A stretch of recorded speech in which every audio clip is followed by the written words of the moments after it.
Olá, galerinha do Estudo em Casa Itabaianinha. Vamos para mais uma aula de geografia. Deixa eu colocar aqui o meu slide. Então, antes de iniciar a minha aula, eu quero mandar um abraço para todos vocês, né, que estão aí acompanhando a aula de geografia e também para a galera de outros estados que está acompanhando a aula de geografia. Fiquei muito feliz em receber as mensagens aí do pessoal de fora, de Pernambuco, né, da Paraíba aí, que está assistindo a nossa aula, até da Bahia, de Salvador. Então, um forte abraço a todos vocês que estão acompanhando. Então, hoje é aniversário da nossa Itabaianinha, certo? Então, Itabaianinha completa hoje 105 anos de emancipação política. Então, não poderia deixar, né, de lembrar, né, de parabenizar a nossa cidade. Coloquei aqui duas imagens que são referências, certo, na nossa cidade. A imagem do lado direito, a praça chamada, né, mais conhecida como Praça da Igreja. Hoje o nome dela é Praça Padre Arnaldo de Matos Conceição. E aqui do lado esquerdo, a Praça Olímpio Campos, também conhecida como Praça de Baixo. Então, parabéns aí para a nossa Itabaianinha, para a nossa cidade. Vamos lá para mais uma aula de geografia e, dando continuidade ao nosso assunto, o continente asiático. Vão abrindo aí o livro de vocês na página 154. Certo? Coloquei aqui um mapinha sobre de vegetação, mas abram aí o livro na página 154. Todo mundo lá, vamos lá, acompanhando a aula de geografia, vamos que vamos com tudo. Vegetação. Então, na vegetação, né, no extremo norte da Ásia, predomina tundra. E os solos de lá são solos denominados permafrost. Então, é um tipo de solo que fica congelado durante o ano inteiro. É muito comum na região ártica, é composto de terra, rochas e água no estado sólido, que é o gelo. Nele se desenvolvem apenas espécies de vegetais com raízes pouco profundas, certo? Então, é um solo de lá, né, denominado permafrost. E aí tem muitas florestas, são chamadas florestas de coníferas, que são utilizadas, né, que são exploradas pela indústria de madeira e de celulose. E nas regiões correntes de ocorrência de clima equatorial tropical, as florestas tropicais equatoriais com alta biodiversidade, então várias espécies de animais, né, de fauna e flora, certo? E na Ásia Central, a vegetação é construída principalmente de várias espécies de estepes e de desertos, que são as regiões, né, de climas mais secos. Já na parte oriental do continente, existem florestas do tipo subtropical e temperada. Então, nós temos aí uma diversidade, né, de floresta, de vegetação, aí na parte da Ásia. Desmatamento. Como vocês sabem, o problema do desmatamento em vários continentes, em vários países, não é diferente, né, lá na Ásia. Então, 60% da floresta tropical da Ásia já foi devastada. Árvores nativas que já foram derrubadas para dar lugar ao que? A campos da agricultura. E o que? Agricultura e pecuária, produção agrícola e criação de animais, que é a formação, né, dos pastos para a pecuária. Então, a madeira é usada como fonte de energia e também é usada como matéria-prima, certo? Nas indústrias de móveis e de papel. Além de comprometer a biodiversidade, o desmatamento deixa os solos descobertos e mais expostos à erosão. Então, como vocês sabem, toda retirada da vegetação, né, pode sim ocasionar vários problemas ambientais, né, deixando os solos aí empobrecidos, solos descobertos, e aí causando erosão e o solo vai ficando fraco, né, e empobrecido. Vamos lá. Uso dos solos. O solo é um recurso natural de grande importância e a sua manutenção é fundamental, certo? Para conseguir ter uma boa produção agrícola. Então, você usa o solo, mas você precisa o quê? Cuidar do solo. Você precisa colocar adubo para que o solo tenha uma boa produção, certo? Então, tem vários problemas ambientais que ocorrem no continente asiático que estão ligados a esse uso intensivo dos solos e aos impactos ambientais negativos gerados por essa atividade agropecuária. Por exemplo, a erosão, o empobrecimento do solo. Então, o correto é você tratar o solo para você plantar. né? Senão o solo vai acontecer o quê? Ele vai ficar pobre. Se só planta, só quer colher, aí ele vai chegar um tempo que ele não vai ter mais, né? O solo vai ficando fraco, vai ficando desgastado, então os minerais para ter uma boa produção não vai ter mais. Então é necessário cuidar. Se não cuidar, então tem que ter adubação, tem que ter a manutenção para conservar e melhorar a fertilidade do solo, certo? Então, sem utilização de técnicas adequadas, o solo se esgota e a produtividade acaba sendo o quê? Afetada. Vai reduzir a colheita, vai diminuir essas colheitas e aí, consequentemente, vários períodos sem plantio. Porque se você não tratar do solo, ele não vai conseguir dar uma produção boa, certo? Então, o uso do solo tem que ser um uso adequado, certo? Se não é só explorar. Se for só assim, as coisas complicam, depois ele vai ficar fraco e não vai dar mais retorno, né? Então, cultivo em terraços é comum, viu? No sudeste da Ásia, nas regiões tropicais da Índia e do sudeste asiático, a exploração dos solos em áreas de altas taxas de precipitação e nas encostas de maior declividade provoca a perda de nutrientes, que são diluídos e transportados pela água da chuva sem permanecer no solo.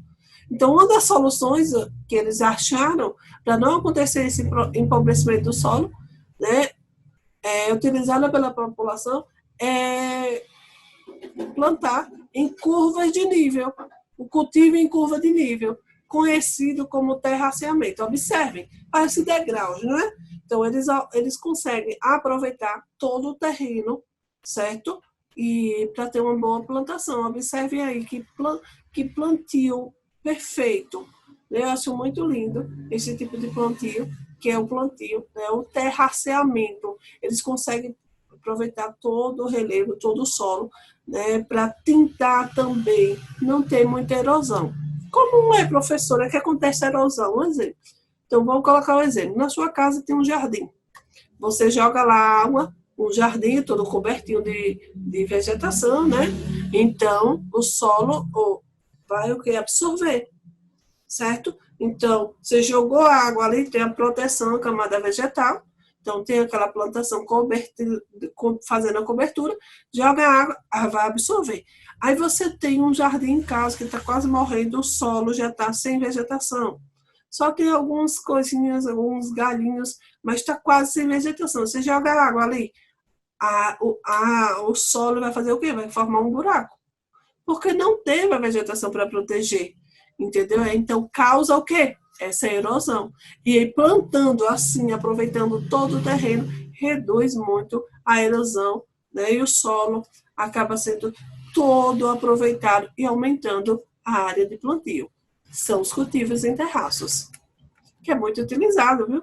Busca pela sustentabilidade. Como vocês sabem, no mundo todo, os países vivem essa busca dessa sustentabilidade. Né, o uso das tecnologias verdes, o uso das fontes de energias renováveis, por exemplo, de energia solar, energia eólica, né, as cidades inteligentes. Isso é realidade. Então, todos os países, eles tentam, né, buscar essa sustentabilidade. Então, é um projeto que prevê a construção de edifícios e paisagens que utilizam tecnologias verdes e o uso de fontes renováveis. A energia deve transformar. Então, vejam só, essas energias verdes é muito interessante, viu? Nos edifícios, tem muitos edifícios que no último andar, certo? Eles colocam uma plantação. No último andar, lá no terraço, lá, eles colocam todo de plantação. Eles plantam, que é para tentar ajudar o meio ambiente, para tentar equilibrar, né, o clima da região, certo? Então, são alternativas, né? Então, algumas cidades estão sendo planejadas, certo? Que são chamadas metrópoles inteligentes, aldeias inteligentes, cidades florestas, ecocidades. com casas e preços populares, escolas, hospitais e lazer integrados pelo uso de alta tecnologia e um sistema agrícola criativo, com circuito fechado, proporcionando alimentos e renda suplementar aos moradores dos pequenos centros urbanos. Então, vejam só, já existem algumas alternativas, né, para um futuro próximo, que é a metrópole inteligente, que são as cidades sendo planejadas, são as cidades inteligentes, cidades florestas, ecocidades, que é tentar plantar mais árvores, tentar para ver se consegue mostrar à população que a cidade é necessário ter uma boa quantidade de árvores, né? Que a cidade vai ter um clima melhor, né? Uma temperatura mais agradável para sobreviver, certo? Então, na China também existe projetos de concepção de cidades mais verdes e sustentáveis, como a cidade floresta, Luihu, constituída para abrigar 30 mil moradores, 40 mil árvores e cerca de 1 milhão de plantas de espécies variadas. Essa vegetação será distribuída pelas fachadas dos prédios, a fim de melhorar a qualidade do ar, diminuir a temperatura da cidade e servir de barreira para ruídos. Olha que interessante. Né? Então, eles fizeram esse projeto, a Cidade Floresta, como eu já falei, é tentar plantar mais árvores dentro das cidades. Porque se vocês observam que nas cidades agora, a novidade é cortar as árvores para construir praças, corta a árvore para construir uma estrada, corta a árvore, né, que é para plantar, e aí vai, né? E aí tem toda essa questão que a cidade precisa de ser sustentável.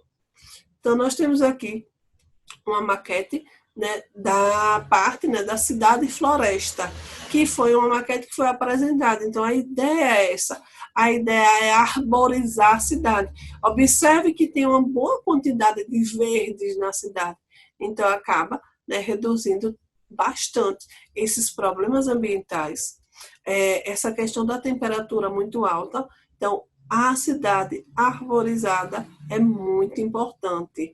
Então, quando vocês observarem alguém cortando a árvore, conscientize, mostre a essa pessoa que é muito importante ter uma árvore na frente da sua casa, ter um jardim no fundo da sua casa, é muito, muito importante. Então, nossa aula, galerinha, vai ficando por aqui já, viu? Só rapidinho, já estou terminando. Paisagens e modos de vida. No imenso território asiático, a ampla diversidade dos ambientes naturais proporciona uma enorme pluralidade de modo de vida, que distingue diversos povos do continente. Então, aqui, né, uma variedade, né, de modos de vida. Pessoas, né, que vivem nas florestas, olhem aí, a casa, né? Uma característica aí de uma casa. Então, diversidade aí no modo de vida da população. Algumas características no quadro natural do Japão, tá, como território composto por muitas ilhas, o litoral é bastante recortado e a dinâmica das correntes marítimas favorece o desenvolvimento da atividade pesqueira e o elevado consumo de peixe do país. Então, existe em toda uma diversidade. Né? Tem vários recursos naturais. A exploração desses recursos naturais, né, como a caça, a pesca, extrativismo vegetal, e aí tem muito litoral. Ele coloca o exemplo aqui no livro de vocês, a questão do Japão, né? O Japão tem um litoral recortado e que favorece muito essa atividade pesqueira. Então, lá no Japão é muito comum o consumo de peixe, né? Por quê? Porque é o que eles têm com maior facilidade. Então, carne bovina tem, mas o preço é altíssimo, certo? E é menor quantidade. O peixe é mais barato. É aquela lei da oferta e da procura. Eu tenho muito, o preço cai. Eu tenho um pouco, o preço vai aumentando, certo? Então, aí é uma parte da diversidade.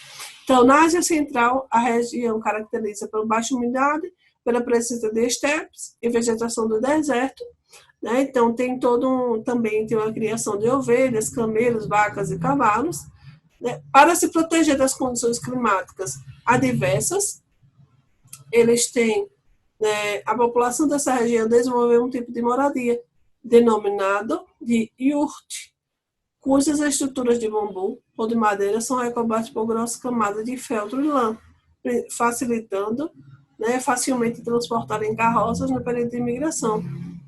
Aqui é a imagem, como eu falei para vocês, é um estilo, é uma moradia, observem aí a imagem, coberta de lã, certo? Para tentar, na verdade, aquecer, certo? Para que eles não sofram tanto quando tiver as temperaturas muito baixas.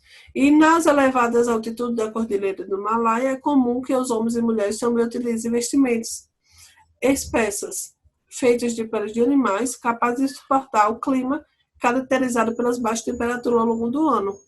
As particularidades de roupas variam de acordo com o grupo étnico e religioso da região, certo? Então, aqui, os iurtes são moradias típicas do povo nômades, certo? Da Ásia Central, que elas conseguem se adaptar ao que é o clima frio da região. E os habitantes, aí das altitudes da Cordilheira do Himalaia, eles têm a necessidade de ter uma vestimenta mais espessas, mais grossas, que consiga suportar ao frio. Então, essas vestimentas são de quê? De vestimentas com pele de animais que conseguem aquecer bastante quando as temperaturas caem. E nossa aula vai ficando por aqui, como eu disse a você, nos slides anteriores, nossa aula já estava acabando, vai ficando por aqui. Fique em casa, se cuide, fique com Deus, continue assistindo a aula de geografia e responda a atividade aí na descrição do vídeo. Tchau, tchau, um forte abraço para todos vocês do Estudo em Casa Itabaianinha. Fiquem com Deus. Tchau!